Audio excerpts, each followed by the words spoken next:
निकाह हुआ, लड़की को घर लेकर आए और अगले ही दिन लड़की कहती कि मैंने शहर जाना है, मुझे कॉलेज में काम है। अस्सलाम वालेकुम, कैसे हैं आप लोग। मैं हूं आपके साथ अदनान और आज की कहानी रमज़ान की है। रमज़ान जो कि मकबूजा जम्मू कश्मीर में रहता है और उसके ऊपर जो नशेबो फराज गुजरे वो आपसे शेयर करने जा रहे हैं। इस वक्त वो सऊदी अरब में काम कर रहा है। अपनी कहानी उसने हमसे शेयर की और उसने कहा कि इस कहानी को लोगों के साथ ज़रूर शेयर कीजिएगा ताकि आप अपनी राय भी इस पर दे सकें कि गलती किसकी है, और इसके साथ साथ आप भी कुछ ना कुछ ज़रूर सीखिएगा। रमज़ान कहता है कि हम छोटे छोटे थे, हमारे वालिद साहब जो हैं वो सऊदी अरब में काम करते थे, लेकिन उनका वहाँ पर कोई काम का अच्छा सेटअप नहीं बन सका। कुछ वक्त उन्होंने काम किया और उसके बाद वो वापस घर आ गए। यहाँ पर आके उन्होंने काम शुरू कर दिया। हमारे हालात जो थे बड़े टफ जा रहे थे। ये कह लें कि जो सुबह कमाया वही शाम को खाना होता था। अब रमज़ान जो है वो कहता कि मैं बड़ा हो रहा था, मेरा एक दूसरा भाई था वो भी ऐसे ही बड़ा हो रहा था। मैं घर का बड़ा था। जैसे ही मैं जवान हुआ, मेरी उम्र तकरीबन 20 साल हुई, तो मुझे किसी ने कहा कि आप दुबई चले जाएं। मैं वहाँ से दुबई चला गया। दुबई जाने के बाद मैंने वहाँ मेहनत की और अच्छे पैसे कमाने शुरू कर दिए। एक दिन आया कि हमारे घर में दौलत जो है वो रवानी से आने लगी। हमारे मामला ठीक हो गए। हमारे ऊपर जो कर्जा था वो ख़त्म हो गया। हमारे घर में हर चीज़ की सहूलत मौजूद हो गई।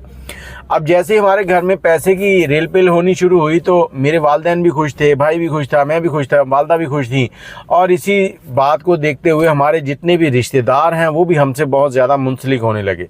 और इसी दौरान मेरी बुआ हैं, वो बुआ जो है अपनी बेटी का रिश्ता जो है वो मुझसे करना चाहती थी। उन्होंने देख लिया था कि इनके हालात अब ठीक हो चुके हैं तो मेरी बेटी इनके घर खुश रहेगी। और उनकी जो बेटी है वो नर्सिंग का कोर्स कर रही थी और वो उस गांव से जहां ये रहते थे कुछ 400 किलोमीटर दूर शहर जाती थी, वहीं पे हॉस्टल में रहना। अब ये नौजवान बताता है कि मेरे वालिद ने मुझे कहा कि अब देखो पैसा बहुत कमा लिया है और तुम वापस आओ ताकि तुम्हारी शादी करें। कहता मैं भी खुश था कि वापस जाऊंगा, चलो शादी करेंगे। और उधर मुझे कुछ ना कुछ भिनक पड़ चुकी थी कि मेरी जो बुआ है उनकी बेटी से मेरी शादी करने की बातें चल रही हैं।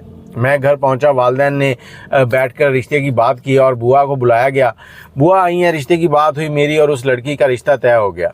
कुछ दिनों के बाद हमारी जो रस्में थी वो पूरी की गई और वो लड़की जो है एन उस टाइम शहर से आई जब निकाह का टाइम था। मतलब एक दिन पहले रात को आई है, सुबह निकाह है, उस वक्त वो पहुंची है।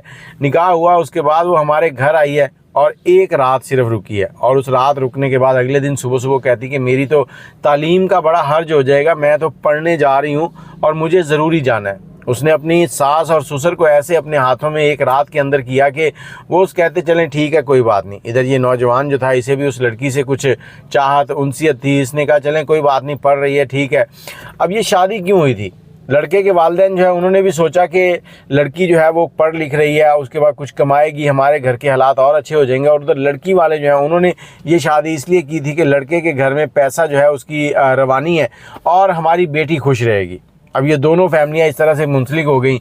अब लड़का कहता है कि मैं वहाँ से दुबई आ गया और दुबई आया हूँ तो वहाँ मुझे पीछे से पता चला कि जो मेरी बेगम है वो मेरे वालिदैन के साथ इतनी घुल मिल गई है कि वो मेरे वालिदैन को बिल्कुल अपने हाथों में कर चुकी है। मेरी बीवी से कोई फालतू बहस नहीं होती थी, कोई बात नहीं होती थी। मैं सारी चीज़ें पूरी कर रहा था, घर के अखराजात पूरे कर रहा था और उसकी हर ख्वाहिश पूरी कर रहा था। लेकिन मेरे वालिदैन को वो मेरे ऊपर उकसाती थी। मेरे वालिद जो हैं वो मेरे साथ बोलते थे, मुझे बुरा भी कहते थे। बहुत सी बार तो वालिद जो हैं वो मुझे गालियां भी दे देते थे कि तुमने ऐसा क्यों किया, जबकि मैंने कुछ भी ऐसा नहीं किया होता था। लेकिन मैं खामोशी से सारी चीज़ें सुन लेता था। और उसके बाद मुझे ऐसी टेंशन रहने लगी कि मैं परेशान था और मैं वापस जम्मू कश्मीर आया हूँ। हमारे घर में लड़ाई झगड़े और लड़की जो है वो क्या कर रही थी, हमारे घर से पैसे लेके मुझसे पैसे लेने, मेरे वालिद से पैसे ले लेने, मेरी वालदा से पैसे लेने और अपनी अय्याशी कर रही थी।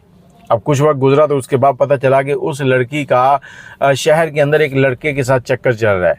जब वो पहली रात यहाँ गुजारने के बाद वापस गई थी तो उसी लड़के के पास गई थी और ये दोनों एक ही कमरे में रहते थे। अब ये सारी चीज़ें ऐसा ऐसा लड़के के सामने आ रही थी, लेकिन लड़का इन चीज़ों के ऊपर यकीन नहीं कर पा रहा था कि मेरी बेगम जो है ऐसा भी कर सकती है। और इसके साथ साथ इसके वालिद और वालदा जो है बिल्कुल उसके कंट्रोल में थी। जब ये सारी बातें अपने वालिदैन को बताता तो वो इसकी बातों के ऊपर यकीन नहीं करते थे कि ये सच कह रहा है। और उधर वो लड़की इन लोगों से इस दौरान तकरीबन 30 लाख रुपए लेकर खा चुकी थी। उसने जो भी लिया इधर से वो अपने घर वालों को दिया, अपने आशिक को दिया, उनको खिलाया और मज़े किए। अब इसका जो रिश्ता था इसको ख़त्म करने के लिए लड़की की माँ लड़की और लड़की का भाई जो है वो आगे थे कि हमारी लड़की जो है इसको तलाक हो जाए ताकि हम इसकी शादी किसी और जगह कर दें, क्योंकि लड़का जो था इसके हालात ख़राब होने शुरू हो गए। उसके बाद ये कश्मीर आ गया और इसने इतनी टेंशन बनी कि ये वापस दुबई न जा सका।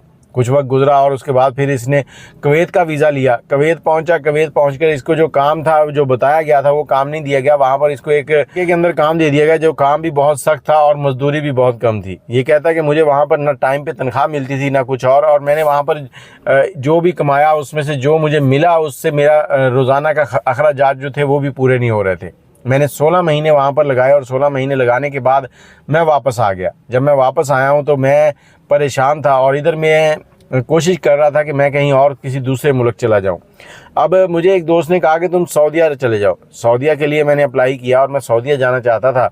अब इधर माँ और बेटी ने मिलकर मेरे ऊपर कोर्ट केस कर दिया कि हमें तलाक चाहिए और मुझे नोटिस आ गया कि तुमने अभी जाना नहीं है कहीं भी जब तक इस केस का फ़ैसला नहीं होता। अब ये नौजवान कहता है कि हम लोगों ने कोर्ट कचहरी आज तक नहीं देखी थी और जब ये कोर्ट का नोटिस आया तो हम परेशान हो गए और मैं बाहर नहीं जा सका। और ये नौजवान कहता है कि उसके बाद फिर कोर्ट कचहरी चला। हमारे घर में मेरे वालिद मेरी वालदा सब रो रहे हैं कि हमारे साथ ये क्या हो गया। हमने इतनी खुशियों के साथ इस बच्चे की शादी की थी और हमारी जो बहू है वो ऐसी निकली है। आखिरकार कोर्ट की तरफ से फ़ैसला आया और इनकी तलाक हो गई और उस लड़की की शादी जो है वो उन्होंने उसी नौजवान से कर दी जिससे वो पसंद करती थी। लेकिन यहाँ पर शादी करने का मकसद सिर्फ यही था कि यहाँ से पैसा खाया जाए और इनको लूटा जाए। फिर इन लोगों ने जब तलाक दी तो उसके बाद इन्होंने डिमांड की कि जो चीज़ें हमने शादी के ऊपर तुम लोगों के लिए दी थी वो हमें वापस करो। अब उनको भी वापस करने के लिए उन्होंने अच्छा खासा इन लोगों को ख्वार किया और इसमें इन्होंने 20 तोले सोना डाला था और 10 लाख रुपए इनके अखराजात आ गए थे शादी के ऊपर। उस शादी के ऊपर जिसमें दुल्हन सिर्फ शाम को घर पहुँची थी और अगले दिन रुखसत होकर घर आई और फिर अगली सुबह वापस चली गई थी। इस तरह से ये तलाक हो गया और अब ये नौजवान जो है ये वापस सऊदी अरब चला गया। सऊदीया में अच्छी जॉब पर है। कहता मैं अपने भाई को भी वहाँ पर ले आया हूँ और हम लोग अच्छे पैसे कमा रहे हैं। लेकिन इस कहानी को शेयर करते वक्त वो बहुत ही आपदीदा था और कह रहा था कि अल्लाह ना करे किसी के साथ ऐसा हो। वो मेरी बुआ की लड़की थी, मेरी अपनी थी, हमारा खून था। उसने हमारे साथ ऐसा धोखा किया कि हम लोगों को कहीं का नहीं छोड़ा और हमारे ऊपर इल्ज़ाम लगाए कि ये इस तरह से हैं इस तरह से हैं। मेरे वालिद मेरे ख़िलाफ़ हो गए थे उसकी बातों में आकर। तो ये कहानी सुनाते हुए वो रो रहा था और आप सबसे ये रिक्वेस्ट कर रहा था कि जब भी कहीं शादी करनी हो तो बच्चों को पूछ लिया करें कि बच्चों को वो जगह पसंद है या नहीं है। और हो सकता है कि ये शादी लड़की की माँ ने सिर्फ अपने चक्कर में कर दी हो कि हमारी बेटी यहाँ खुश हो रहेगी, बेटी से पूछा भी ना हो। बाकी आप अपनी राय ज़रूर दीजिएगा। ये एक छोटी सी कहानी थी रमज़ान की जो कि जम्मू कश्मीर से तल्लक़ रखता है और सऊदी अरब में काम कर रहा है। अगर आप अपनी कोई कहानी हमसे शेयर करना चाहते हैं तो नंबर है 03002520 629। दुआओं में याद रखिएगा। अल्लाह हाफ़िज़।